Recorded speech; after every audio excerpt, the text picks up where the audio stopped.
پہلے ایران مکمل طور پر مظاہروں کی گرفت میں تھا اور اب بات کی جا رہی ہے سزاؤں کی۔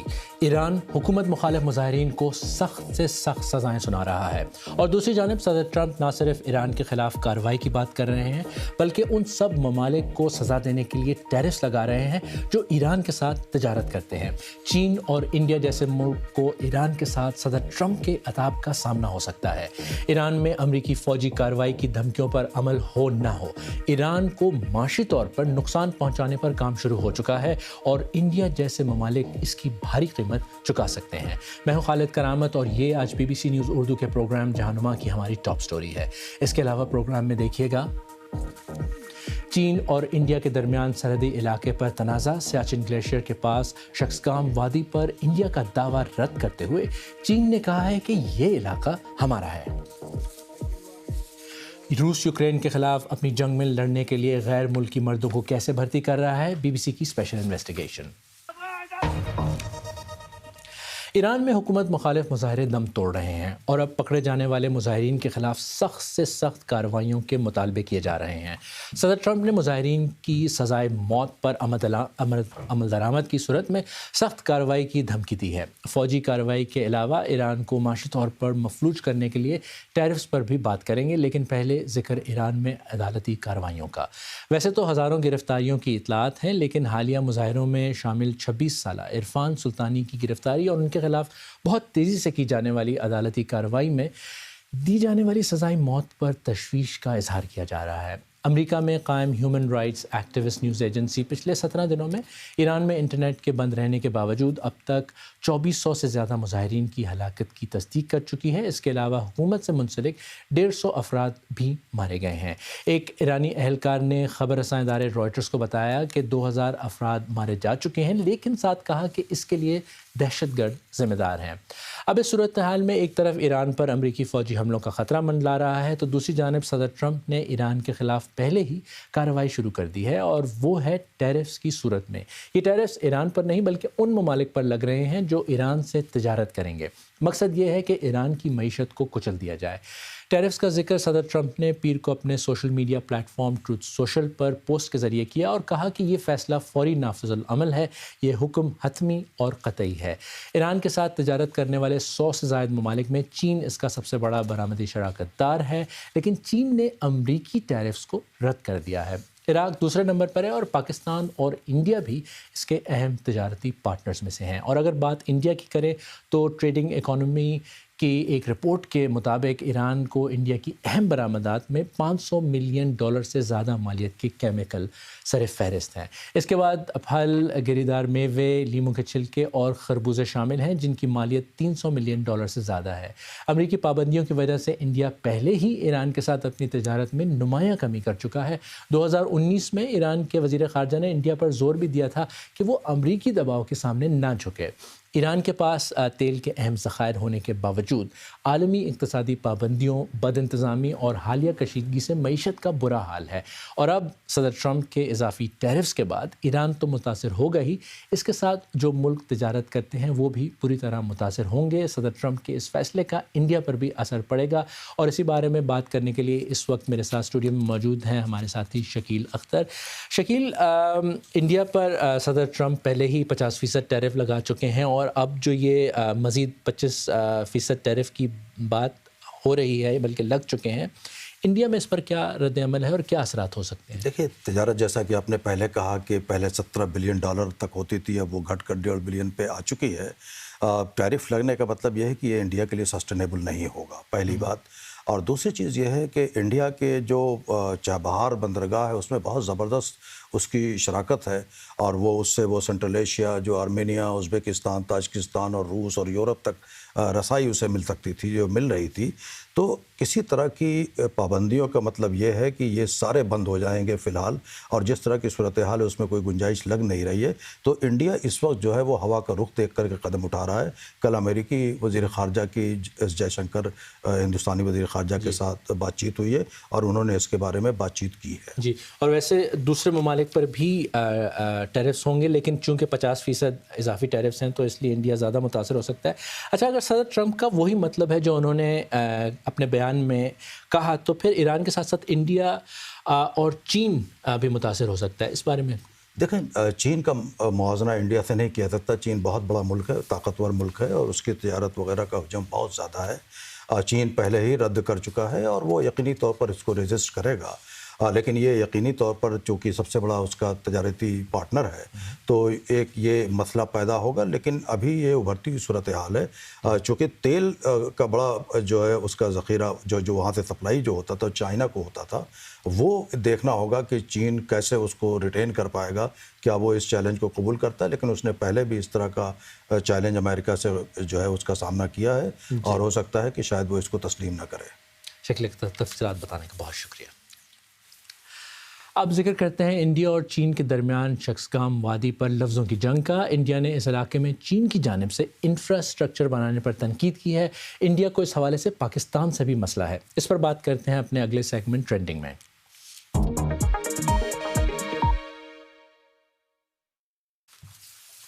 شخصگام وادی کے بارے میں انڈین حکام کی جانب سے بیان میں کہا گیا تھا کہ یہ انڈیا کا علاقہ ہے اور وہاں اپنے مفادات کا تحفظ کرنے کا انڈیا اختیار رکھتا ہے. اس پر چینی دفتر خارجہ کے ترجمان ماؤ ننگ نے کہا کہ چین کو اپنے علاقے کے اندر انفراسٹرکچر کی تعمیر کا پورا حق حاصل ہے. اچھا، اس سٹوری میں انٹرسٹنگ ڈیولپمنٹ یہ ہے کہ چینی کمیونسٹ پارٹی کے ایک وفد اس وقت نئی دلی میں حکمران جماعت بھارتیہ جنتا پارٹی کے ہیڈ کوارٹر کا دورہ کر رہی ہے، اور یہ بات انڈیا میں اپوزیشن پارٹی کانگریس کے رہنما ڈاکٹر ناصر حسین نے کہی. انہوں نے ایکس پر پوسٹ میں کہا کہ بیجنگ کھلے عام انڈیا کی سرحدوں کو چیلنج کر رہا ہے. سیاسی ہم آہنگی کا اس طرح سے اظہار قوم اور دنیا کے لیے پریشان کن سگنل بھیجتے ہیں. انڈیا کے آرمی چیف نے بھی اس پر بیان دیا اور کہا کہ نئی دلی پاکستان اور چین کے درمیان ہونے والے 1963 کے سرحدی معاہدے کو غیر قانونی سمجھتا ہے. چینی وزارت خارجہ کی ترجمان نے شخصگام وادی پر نئی دلی کے دعوے کو مسترد کرتے ہوئے کہا کہ یہ علاقہ چین کا حصہ ہے.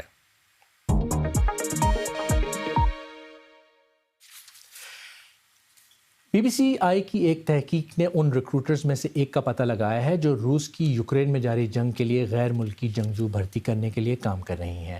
ایک اندازے کے مطابق روس 20,000 غیر ملکی جنگجوؤں کو بھرتی کرنے میں کامیاب ہوا ہے، جس میں مشرق وسطیٰ، افریقہ اور گلوبل ساؤتھ سے تعلق رکھنے والے لوگ شامل ہیں. پولینا کے نام سے پہچانے جانے والی ایک ریکروٹر روسی شہریت اور غیر عسکری کام کا وعدہ کرتے ہوئے سوشل میڈیا پر اشتہارات پوسٹ کرتی تھی. لیکن B B C world service کی senior investigative reporter Nawal Almaghafi نے ان ریکروٹ سے بات کی جو کہتے ہیں کہ انہیں دھوکہ دیا گیا تھا اور فرنٹ لائن پر قربانی کے بکروں کی طرح استعمال کیا گیا. نوال المغوی کی رپورٹ کرن فاطمہ کی آواز میں. یہاں محاذ کے یوکرینی حصے میں روس کی صفوں میں شامل ہونے والے غیر ملکی جنگجوؤں کے لیے ہمدردی نہ ہونے کے برابر ہے. ہم یوکرین کی 157ویں بریگیڈ کے ساتھ ہیں. چند دن پہلے ہی اس یونٹ نے 2 جنگجوؤں کو گرفتار کیا جن کے پاس چینی پاسپورٹ تھے. اب انہیں یوکرین کے جنگی قیدیوں کے ایک مرکز میں رکھا گیا ہے.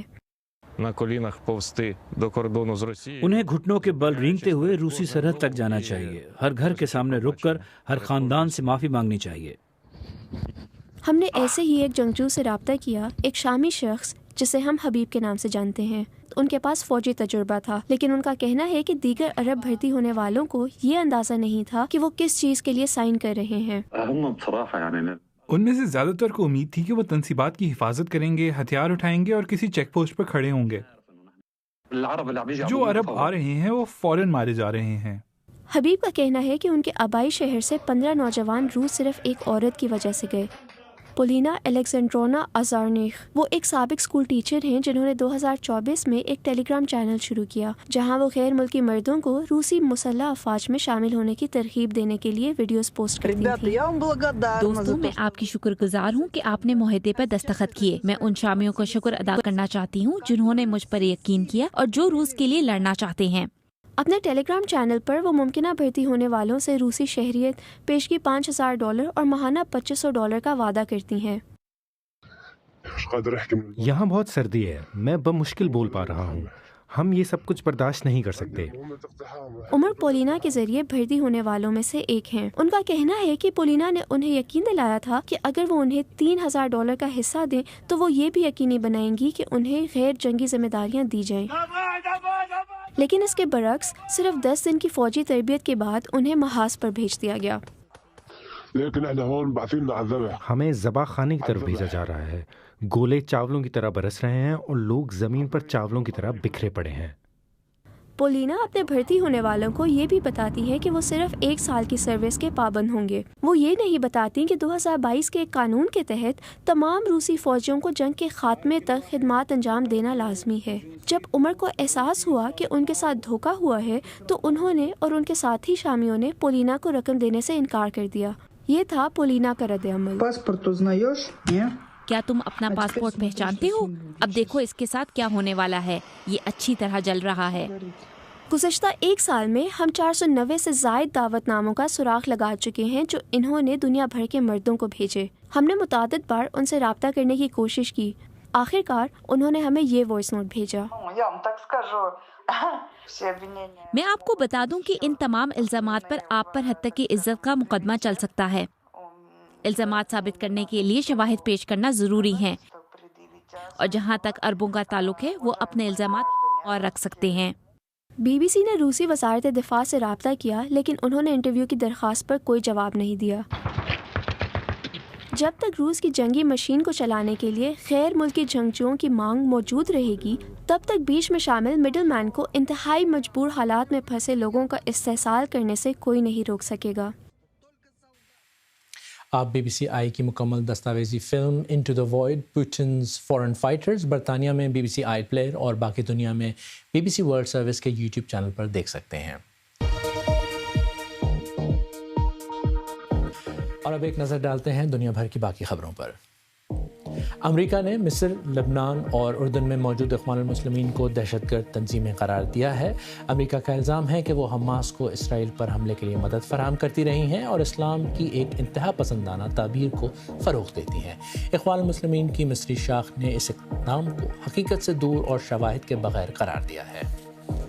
سائنسدانوں کا کہنا ہے کہ 2025 اب تک ریکارڈ کیے گئے 3 گرم ترین سالوں میں سے ایک تھا۔ برطانیہ میں موسم کی پیشن گوئی کرنے والے اداروں اور یورپین کوپرنیکس کلائمیٹ سروس کے اعداد و شمار کے مطابق اس دوران عالمی درجہ حرارت صنعتی دور سے پہلے کے مقابلے میں 1.4 ڈگری سیلسیس سے زیادہ تھا۔ ایئر کرافٹ کمپنی بوئنگ نے 2025 میں اپنی یورپی حریف ایئر بس کے مقابلے میں زیادہ طیارے فروخت کیے۔ ایسا گزشتہ 7 برس میں پہلی بار ہوا ہے۔ امریکی کمپنی نے تقریباً 1200 آرڈرز حاصل کیے، حالانکہ گزشتہ برس طیاروں کی ڈلیوری کے معاملے میں بوئنگ ایئر بس سے پیچھے رہا۔ تھائی لینڈ میں پولیس کا کہنا ہے کہ ایک کنسٹرکشن کرین کی چلتی ہوئی ٹرین پر گر جانے سے تقریباً 28 افراد ہلاک اور 80 زخمی ہوئے ہیں۔ مزید تفصیلات کے ساتھ سمیت ککرو۔